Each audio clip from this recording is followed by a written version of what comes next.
Shalom, shalom. Estamos de volta agora para falarmos do mês de Elul.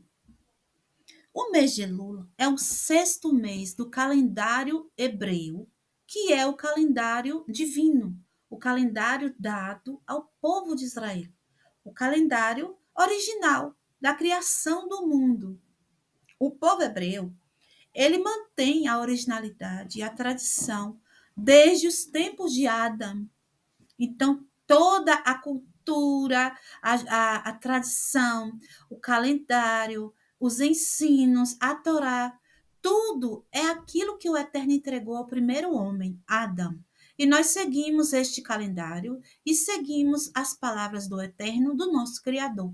Não desviamos nem para a direita e nem para a esquerda, assim como ele nos pediu que fosse feito. Então, o mês de Elul, que é o sexto mês, antecede o sétimo mês. Qual será o sétimo mês? O mês de Tishrei, que é onde a Torá determina, o Eterno determina, que nós façamos do primeiro dia de Tishrei o dia de Rosh Hashanah, o cabeça do ano. Então, o ano novo judaico, ou o ano novo determinado pelo Eterno, é o primeiro dia do mês de Tishrei, que é Rosh Hashanah. Nesse dia, existe um julgamento de toda a criação. Toda a criação é julgada nesse dia e é determinado para todos os seres criados seu desdobramento, né, o desdobramento de suas vidas durante todo o ano. Então, nesse dia é determinado se vai casar, se vai ficar doente, se vai receber dinheiro, herança, o que vai acontecer com o ser humano. Se vai conseguir bem, se não vai, em qualquer área da vida. Para os animais também, tudo é decidido neste momento do ano chamado Rosh Hashanah. Por isso, como esse dia é muito importante, antes dele nós fazemos várias atividades espirituais que nos farão conectar melhor com a luz e trará para nós também um arrependimento sincero, né? Uma techuvá verdadeira, para que o Eterno não nos puna, né, severamente no dia deste julgamento, mas que nós recebamos decretos de vida e não de morte, decretos de prosperidade e não de pobreza, decretos de saúde e não de doença, decretos de coisas boas e não de males, certo? Então, nesse mês de Elul, nós passamos todo o mês como fosse lembrando de ser um período de reconciliação com a luz. Tudo aquilo que nós ainda não estamos fazendo, que não está de acordo, né? Aquilo que nós não estamos praticando ainda, da Torá, o que o Eterno nos pediu, nós temos que estar, no mínimo, refletindo sobre isso, começando a pensar uma maneira de começar a praticar tudo isso e se arrepender de coração verdadeiro, para que o Eterno, né, não nos puna severamente no dia de Rosh Hashanah. Então, nós passamos esse período de Elul fazendo preces de arrependimento. É, as preces são chamadas de Selihut. Nós estaremos falando delas também. Nesse mês de Elul, também estaremos ouvindo todos os dias o som do shofar. Durante todo o período de Elul, estaremos escutando o som do shofar. Assim como em Rosh Hashanah, depois eu vou fazer o vídeo sobre Rosh Hashanah, nós estaremos também escutando nesse dia, sem toques, do shofar. O shofar, o que é o shofar? O shofar é um chifre, né, de um animal caché, né, que é um animal apropriado, pode ser de um cordeiro, né, pode ser de um outro animal apropriado também, só não pode ser de boi, porque o boi é um animal apropriado para se alimentar, se ele for morto da maneira correta, sim, mas ele não, o chifre do boi não serve para chofar, pelo fato de que o boi foi utilizado como idolatria no deserto, que foi feito um bezerro, né, de ouro, né? E então esse chifre do boi não serve para ser usado. né? No, como um chofar. Todos os dias do mês de Elul nós estaremos ouvindo o som do chofar, menos no Shabat. Porque no Shabat não há julgamento no Shabat. E o chofar, ele é utilizado para expulsar o Satã. O Satã externo, ele faz, o chofar faz ele paralisar. Quando o Satã escuta o som do chofar, ele não se move do lugar. Então, se ele estava, vamos supor, com uma intenção de fazer algo ruim para alguém, para uma pessoa, ele iria começar a dar os pulos, dar os saltos, que o Satã ele se locomove com pulos. Ele dá 3 pulos grandes e chega onde ele vai fazer a maldade que ele tem que fazer. Então, quando o chofar é tocado, ele não consegue sair do lugar para dar o salto. Então, o chofar serve de um som que expulsa o Satã, que põe o Satã para paralisar o Satã. Então, evita que venha a aflição. Já que no Shabat não existe essa coisa de aflição vindo para nós, porque é um dia de bênçãos, então não há necessidade de ouvir o som do shofar no Shabat, né? E o que quer dizer também o som do shofar? O som do shofar é feito, né, com o fôlego da pessoa, né? E o que é o fôlego? O fôlego é o ruach da pessoa. O ruach eles traduzem como espírito, né? O ruach é a segunda parte de nossa alma. Nossa alma tem 5 partes. A parte mais baixa da alma é aquela que está no sangue da pessoa, que é a nefesh. Essa nefesh se divide em 2 partes, mas depois a gente pode estar fazendo um vídeo só sobre a alma. Vou explicar aqui mais rapidamente, resumidamente. A segunda parte é o ruach, que está localizado no fôlego da pessoa. Ele fica também ligado às emoções da pessoa, ao sentimento da pessoa, certo? É o ruach. A terceira parte é a que fica na cabeça, nesse osso chamado osso luz, que fica atrás aqui na nuca. É através desse osso, onde se deposita a chamar, é que as almas, os corpos serão ressuscitados, serão refeitos novamente no fim dos tempos. Então, a Neshama, ela está ligada mais ao intelecto, à questão do cérebro, dos pensamentos, e ela fica nessa parte da cabeça aqui atrás, certo? Por isso que os olhos, eu falo que o olho, ele é a janela da alma, que é o olho, se você for estudar a anatomia humana, o olho você está vendo ele aqui, mas o nervo óptico passa por todo o cérebro, e a visão ela é fabricada aqui atrás. A visão não é aqui na ponta, a visão ela é fabricada, aqui é só como se fosse uma lente. A luz vai bater aqui na lente e as imagens serão fabricadas aqui atrás, certo? Então, onde aqui é fabricada a imagem? Onde fica a alma? Onde fica a alma, a parte da alma chamada Neshama. É aí que fica, né? Aqui a visão é fabricada, é a janela da alma, né? Os 2 olhos, Baruch Hashem. Sim, voltando para a questão do Ruach. A Hayá é a parte da alma que não consegue entrar dentro desse corpo, ela fica como se fosse uma áurea por fora. E a Ridá é um fio de prata que Shlomo fala, que a gente tem, que vai ligando lá na infinitude, onde está lá o eterno, lá mais em cima, que é essa parte Ridá, que significa unido. E Ridá significa isso, união. Está unido com a luz do eterno, certo? Nós vamos falar em algum outro momento sobre as partes da alma, como fazer levar elas, mas agora vamos nos ater a Ruach, porque o Ruach é que vai trabalhar no shofar, certo? Então, quando eu sopro, eu estou colocando o Ruach para fora.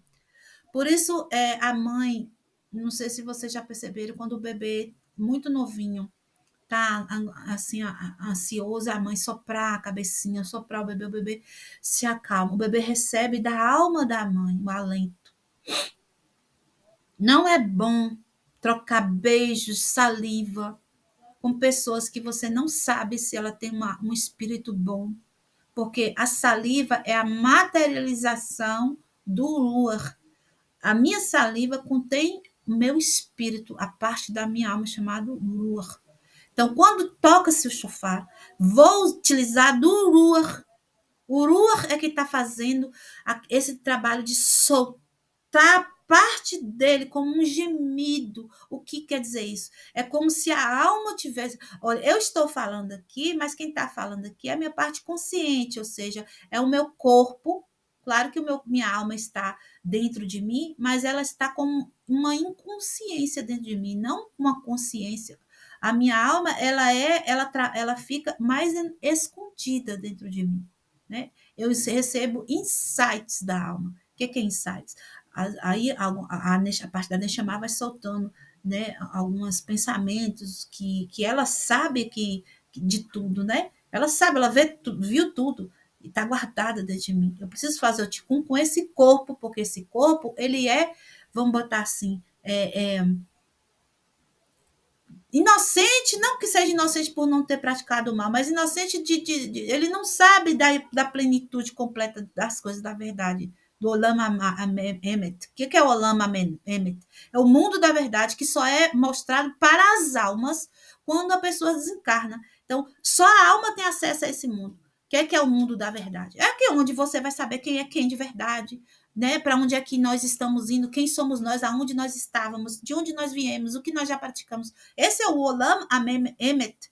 O Olam é o mundo da verdade, que só a alma tem contato, o corpo não tem contato com esse mundo. O corpo só vai ter contato com esse mundo no final dos tempos, se ele ressuscitar, certo? Então, voltando cá para o chofar. Quando toca-se o chofar, existe um gemido da alma sendo tirado de dentro da pessoa. É como se a alma estivesse gritando: socorro, Deus, me ajuda. Entendeu? Tem até uma meditação interessante para se fazer. Você pegar uma letra sagrada, né? Depois eu vou estar fazendo também um vídeo explicando o significado de cada letra. E você olhar para aquela letra e ali depois de você se concentrar no significado dela, se vê ali ela sendo iluminada e aquela luz vindo para você, né? Você receber aquilo, você soltar um gemido. Não é um gemido forçado. É como se você soltasse assim, mas algo assim bem natural e ao mesmo tempo como se você estivesse tentando deixar a sua alma falar e não o corpo. Eu estou falando com o meu corpo agora, né? Mas deixar a alma falar. Porque a conexão espiritual da alma é muito maior do que a do corpo, porque o corpo é material e a alma é imaterial. E o divino, a divindade, ela também é imaterial. Então, quando eu faço a conexão do imaterial com o imaterial, é muito mais poderoso. Por isso que na reza o judeu sacode balança. Por que o judeu sacode na reza? Porque assim, como a alma é fogo, já falei para vocês que o corpo foi feito de 4 elementos, mas a alma só de fogo. Então a alma é um fogo. E o fogo, quando você vê o fogo, como é que o fogo fica? Ele fica se mexendo, ele não fica estático. Então, quando eu mexo na reza, eu estou colocando essa consciência de que é minha alma que está falando, certo? Não o meu corpo, a minha boca física, mas a minha boca da alma que está falando. Ou seja, eu estou deixando a alma falar, certo? E assim é o chofar. É um momento de um grito, de pedido, de súplica. O chofar é um pedido de socorro que a alma faz. E quando a alma grita nesse mundo, que mundo é esse? O Malhut. Malhut é o mundo físico, é a última emanação, a última sefirá, né? Nós temos que saber que as sefirot, elas não são, tipo assim, somente 10, não. Dentro das 10 tem mais 10, e dentro das 10 tem mais 10, e dentro dessas últimas 10 ainda tem os palácios. Depois nós temos que estudar isso, é muita coisa, Baruch Hashem, né? O shofar, ele vai fazer uma conexão muito especial do Ruach, do nosso espírito, dessa parte da alma chamada Ruach, com o mundo de Biná. O que é o mundo de Biná? É a terceira sefirot, terceira emanação, como eu falei no vídeo anterior. As 3 primeiras, elas estão em perfeita conexão com a luz, são repositórios de luz. E esse mundo de Biná é justamente o mundo da criação. Foi de lá que o Eterno começou a emanação da criação de todo esse universo que a gente conhece, certo? E quando eu estou aqui em Malhut, na última das emanações, né? Que é a última letra Re do tetagrama do Eterno, e me conecto com Binah, que é a primeira letra Re, o mundo de Binah e o mundo de Malhut são emanações femininas, onde são descritos no nome sagrado pela letra Re.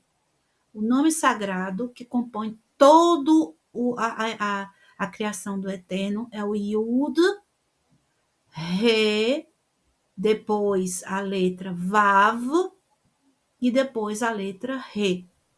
O Yud é o mundo de Atzilut, que compõe Rohma, Keter, Keter e Rohma. O rei, o primeiro rei, é o mundo de Binah, de Beriah, que é o mundo da criação. A letra Vav é o mundo de Yetzirah, o mundo da formação, que tem essas 6 sefirot que eu falei no vídeo anterior. E a última rei, que está desconectada, e que nós temos que fazer essa volta dela para conectar com o nome sagrado, é Malhut, o mundo de Asiá, o mundo das ações onde nós vivemos, certo? Então, quando eu toco o shofar aqui no mundo de Asiá, na letra Re de baixo, eu conecto com a Re de cima, certo? Do mundo de Beriah. O que acontece com isso? Lá no mundo de Beriah, existe uma possibilidade clara de uma criação de tudo novo. Não é essa questão, eu vou voltar a ser. Quando eu era criança, eu era feliz. Não, não tem esses pensamentos. Você está hoje. Hoje é o presente. Hoje é o momento aceitável para você iniciar uma nova jornada.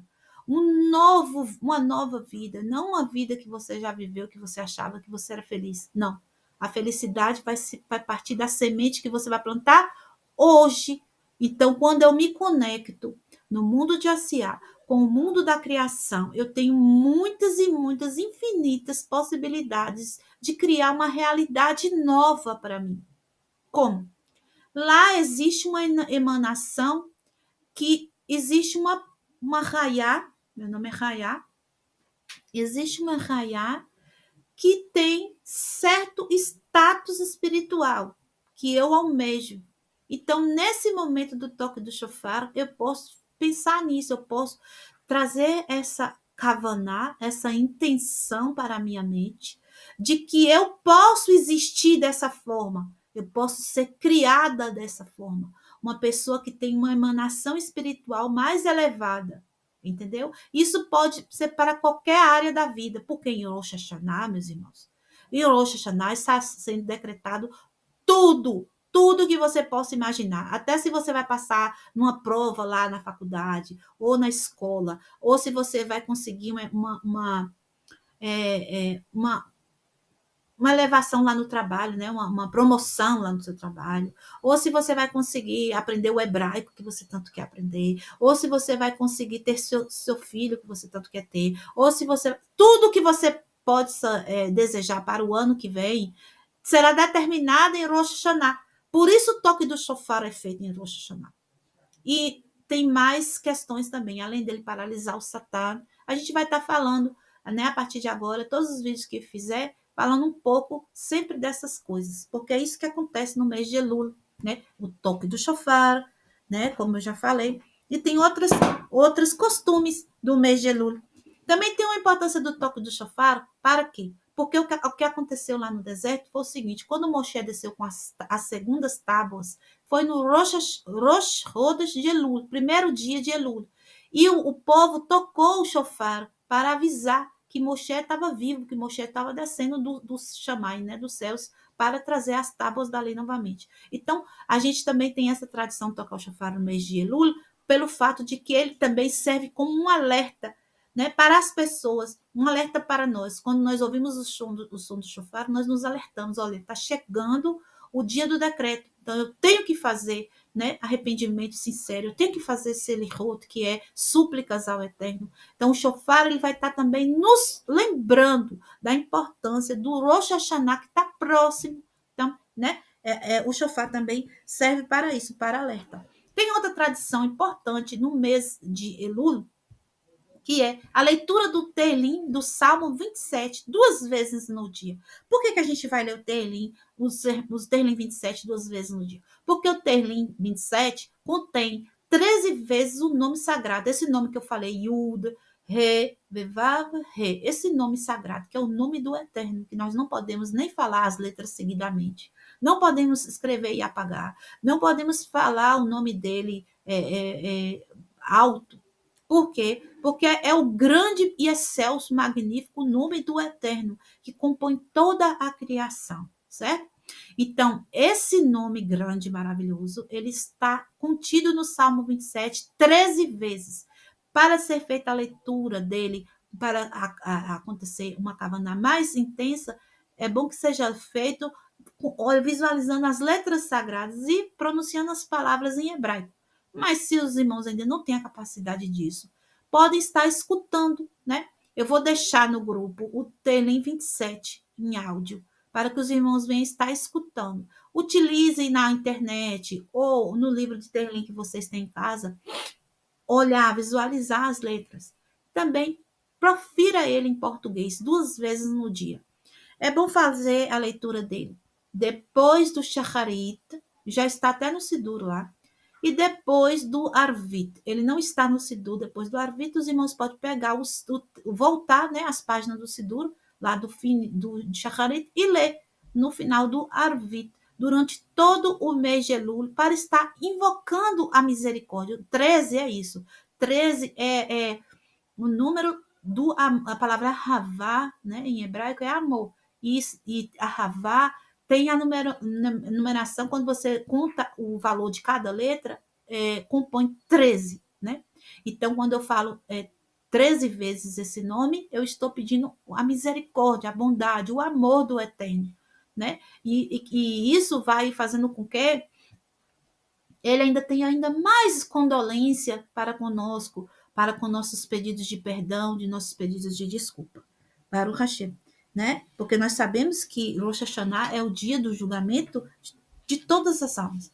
Elul também nos mostra também um acontecimento que aconteceu no dia 17 de Elul, lá no deserto. Foi a morte dos espiões. Os espiões, eles falaram na Shonará da terra no dia 9 de Av e passaram 40 dias com coisas horríveis.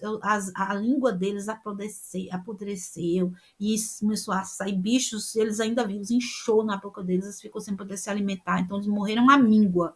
Durante 40 dias passaram esse sofrimento e vieram a falecer, todos eles, no dia 17 de Elul. Então, esse mês também chama-nos a atenção pela punição que eles receberam por ter feito o que fizeram, né? Nós sabemos também que no dia 25 de Elul é comemorado, não existe uma festa, mas nós temos consciência de que o mundo começou a ser criado. Quando o Eterno diz haja luz lá no início, era exatamente dia 25 de Elul.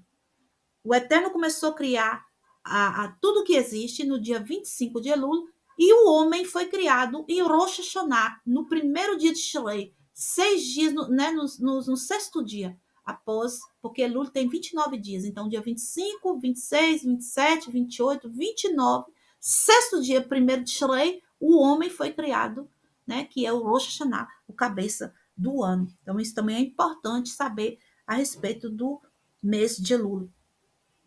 O mês de Elul também, nesse mesmo dia 25 também, aconteceu, né, no momento lá da reconstrução do segundo templo, o término das muralhas dali do templo foi feito, terminou nessa data também, é importante saber disso, que nesse mês de Elul também ocorreu essa misericórdia do Eterno, né? E as Selihot que acontecem ritualmente todos os dias. Eu irei participar com a congregação que eu participo às 5 da manhã todos os dias. Vou estar mandando no nosso grupo o link da Selihot para os irmãos poderem também participar junto comigo, né? É importante que os irmãos participem da Selihot. né? Na Selechot nós estaremos invocando, né, os 3 atributos do Eterno em congregação, todos juntos. Também estaremos ouvindo o toque do shofar, né? Isso é muito bom. O toque do shofar vai ser ali tocado toda vez que houver os pedidos feitos, né? E eu vou até deixar para os irmãos também saberem o texto da Selechot também lá no grupo, certo?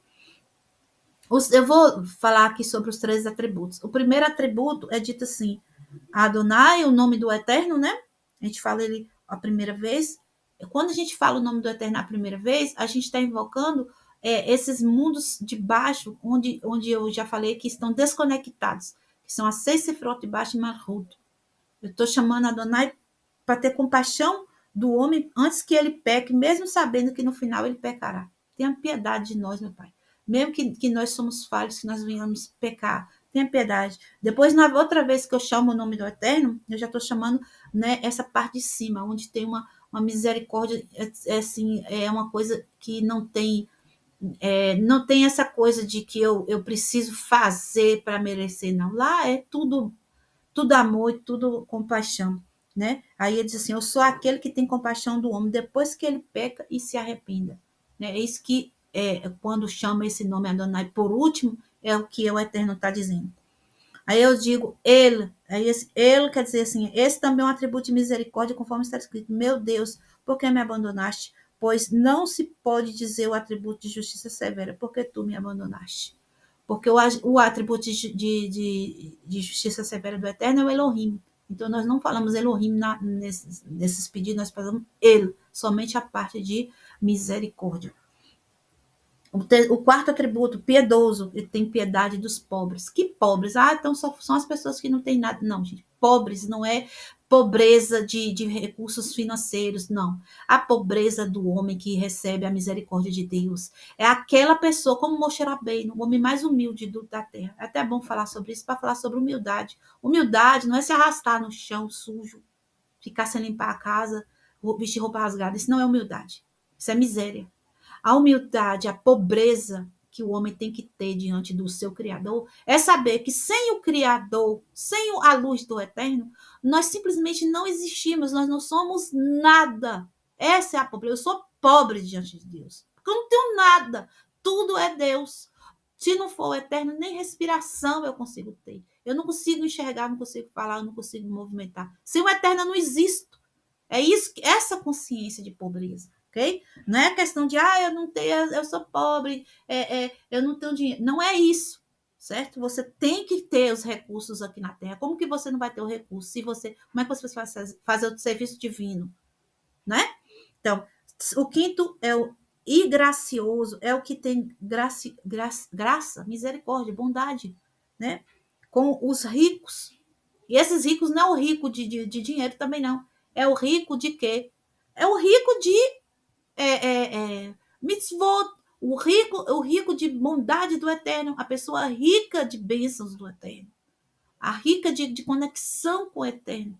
O Eterno tem misericórdia, tem graça com esses, os olhos dele se enchem de graça. Por que o Eterno fica desejando ter bondade com o ser humano? Porque o ser humano é grato, porque o ser humano quer o Eterno, deseja o Eterno, trabalha para o Eterno, pratica o serviço divino. E isso faz o Eterno encher os olhos de benevolência e de graça. Ele é grande benevolência, o sétimo atributo. Ele é benevolente até também com aqueles que não têm méritos, ou seja, mesmo aqueles que os méritos são poucos, mas existe o desejo, mas não existe ainda a prática completa, porque, por exemplo, começou há pouco tempo. O Eterno também ele tem grande benevolência. O oitavo é a verdade, é verdadeiro, o Eterno é verdade. Ele recompensa quem cumpre sua vontade. Todos os que cumprem a vontade do Eterno, ele recompensa. Não esqueça que o Eterno ele é justo, ele é verdadeiro. O nono atributo, preserva a benevolência por 2000 gerações. Ele guarda a benevolência que a pessoa faz diante dele durante 2000 gerações. O que é essas 2000 gerações? Se a pessoa voltar nesse mundo aqui, como eu já falei, que a alma ela despetala e vai voltando para fazer conserto, ela pode voltar aqui até 2000 vezes. E toda vez que essa pessoa volta, ela recebe a misericórdia do Eterno. Aquela mesma pessoa que errou lá, errou, e o Eterno torna a perdoar, o Eterno torna a cuidar. Né? A 10º atributo dos 13 é perdoa a transgressão. Ele perdoa as transgressões cometidas deliberadamente, ou seja, ele perdoa o avon. O avon, eu já falei os 4 tipos de pecados, né?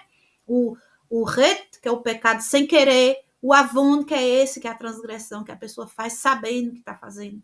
Aí vem o terceiro, que é o pecha, que é o crime, né? Que a pessoa faz por maldade para contra o próximo. E tem o Yoush, que é aquilo que é terrível, porque faz contra a luz do Criador, né? Faz de caso pensado contra o Eterno, se levanta contra a luz. Então o Eterno perdoa o Avon, certo? Esse Avon. Os outros casos, depois a gente vai ver o que acontece. O Eterno, ele perdoa quando a gente faz, sabendo que está errando, vai e faz. Né? A iniquidade também perdoa, né? Aí agora vem o peixe, o Eterno também perdoa o peixe, que é a iniquidade, que é o pecado. Desculpa, falei errado. Ele perdoa a iniquidade. É isso mesmo. O peixe. O que é o peixe? É aquilo que se faz como um crime, comete um crime contra o próximo, faz de vingança, essas coisas. O Eterno também, com os atributos de misericórdia dele, perdoa o peixe. Aí o 12, o 12º, está dizendo aqui que ele perdoa o pecado, que é o reto. É aquele que faz sem querer. A gente faz sem querer, isso também ele perdoa. Então, quando a gente invoca esses 3 atributos, a gente já tem o perdão dessas 3 coisas, que é o sem querer, o reto, o avon, que é feito querendo, mas não com a intenção de prejudicar ninguém, mas fez porque achou que estava sem saída, que tinha que fazer. E o terceiro, que é o crime, que faz por vontade mesmo, com raiva, com ódio, o Eterno também perdoa. Agora, o de cá, meus irmãos, o de cá, a pessoa tem que fazer um trabalho muito sério para conseguir o perdão.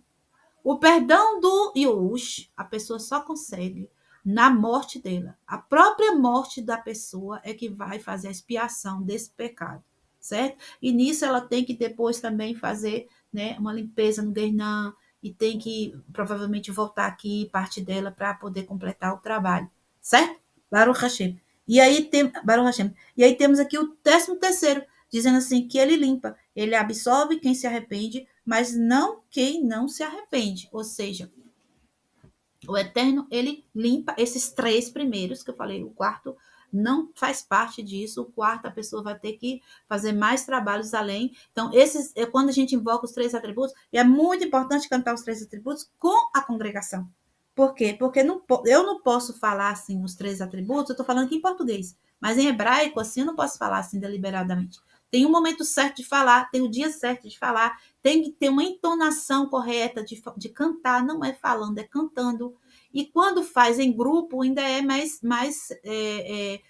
certo que aquilo está sendo feito para ter um efeito melhor. Porque quando você faz sozinho, você pode errar alguma coisa. E quando faz em grupo, o Razan ou a Razanit, a pessoa que está cantando, ele já tem essa kavaná correta, porque ele já estudou sobre isso. Então, o efeito é mais certo que vai acontecer. Não estou dizendo que se você fizer sozinho não vai acontecer. Vai, se você fizer muito bem feito, com toda a kavaná correta. Baruch Hashem. Então, esse mês é o mês do arrependimento, né? É o mês da gente se voltar, né, para o Eterno, sabendo que ele está pronto a nos perdoar, com esses 3 atributos aí, invocando na Selechot, né? Vem nos Teilim 27, 2 vezes no dia, né? E fazendo tudo isso para poder conseguirmos uma boa, um bom decreto. A gente fala assim no Rosh Hashanah, Shana Tová Umetuká. O que isso quer dizer? Shana Tová, um ano bom, Tová é bom. E doce, Umetuká, um ano bom e doce. A gente deseja uns para os outros. Por quê? Porque ninguém aqui quer ser decretado morte, acidente, sofrimento, doença, não. A gente quer que todos nós, todo Israel, que a guerra cesse, que Israel seja livre, que o povo pare de perseguir nosso povo, que a Geulah aconteça, a redenção, que Yeshua volte. É isso que nós queremos desejar para o próximo ano, Baruch Hashem. Mas para isso nós temos que nos preparar. Nada é feito, meus irmãos, sem um esforço. Deve ter feito um grande esforço. Aí também é importante dizer que nessa caminhada de, né, Elul, na véspera de Rosh Hashanah, no último dia do mês, é feito uma Hatarat Nedarim. O que é a Hatarat Nedarim? É uma anulação de promessas. Por quê? Aquele pecado, pecado não, desculpa, aquela mitzvah de não fazer voto, promessa e não cumprir, ela é muito séria. Então, pode ocorrer de você ter feito alguma promessa, uma promessa simples, eu vou visitar minha tia doente, e não foi. Isso é um pecado que você está carregando. E não tem mais como você ir. Por que não tem como você ir? O tempo passou. Não tem como você ir naquele dia que você disse que ia. Certo? Então, você precisa pedir perdão à sua tia. Você precisa. Sim, você tem. Ó, mês de Lula é dia de a gente ligar para os parentes, falar, abraçar quem você. Largar negócio de briga, de confusão. É o mês de reconciliação. Reconciliar-se com o próximo e reconciliar-se com a luz, certo? Então, vamos supor que você não tem mais como conversar com a pessoa, receber o perdão da pessoa, então você fica com aquele pecado preso nas costas. A única maneira de você se libertar daquilo é recebendo de um Beit Din. O que é um Beit Din? Uma casa de julgamento. Beit Din é composto por pelo menos 3 rabinos, 3 juízes, certo? Que vão julgar a causa. A pessoa vai chegar diante dos 3 rabinos e ela vai dizer o que aconteceu, que ela fez tal promessa e que tal promessa não pode ser realizada e que ela precise do perdão do Eterno. E esses rabinos vão falar palavras sagradas na língua aramaica, lhe concedendo o perdão, lhe concedendo a desculpa daquele pecado. Então, é necessário que seja feito essa Hatarat Nedarim. Na congregação que eu participo, no dia anterior de Rosh Hashanah, é feito essa Hatarat. Então, eu vou mandar o link para os irmãos no grupo, para que os irmãos possam entrar ao vivo. E enquanto os rabinos estiverem lá fazendo a Hatarat, os irmãos vão ficar de frente aos rabinos, né? Vão dizer, né, aquilo que você prometeu e não cumpriu. Os rabinos vão dizer para vocês de volta, porque ali ao vivo eles vão falar e vocês vão receber aquilo como o perdão vindo do Eterno, porque o que o Beit Din resolve aqui embaixo é resolvido no Beit Din de cima, é assim que está escrito. O que fizer aqui na terra será feito no céu. Não é qualquer pessoa, a pessoa lê esse versículo e acha que o que eu fizer na terra está feito, o que eu ligar na terra está ligado no céu. Não é uma pessoa comum, é um juiz, que pelo menos tem que existir 3 deles. Por quê? Porque é o mínimo um coro de um julgamento, certo? Amém. Então, depois de todas essas informações do mês de Elul, eu peço aos irmãos que pratiquem tudo isso, entrem em contato pelo a descrição do vídeo. Também quiser participar do nosso grupo, onde eu posso estar falando diretamente com vocês, deixe o número ou entre em contato para que eu possa falar com vocês de alguma forma. Que o Eterno abençoe a todos. Um ótimo mês de Elul. Que o Eterno tenha piedade de todos nós, que ouça as nossas preces. Baruch Hashem. Shalom, shalom e Lehi Traut.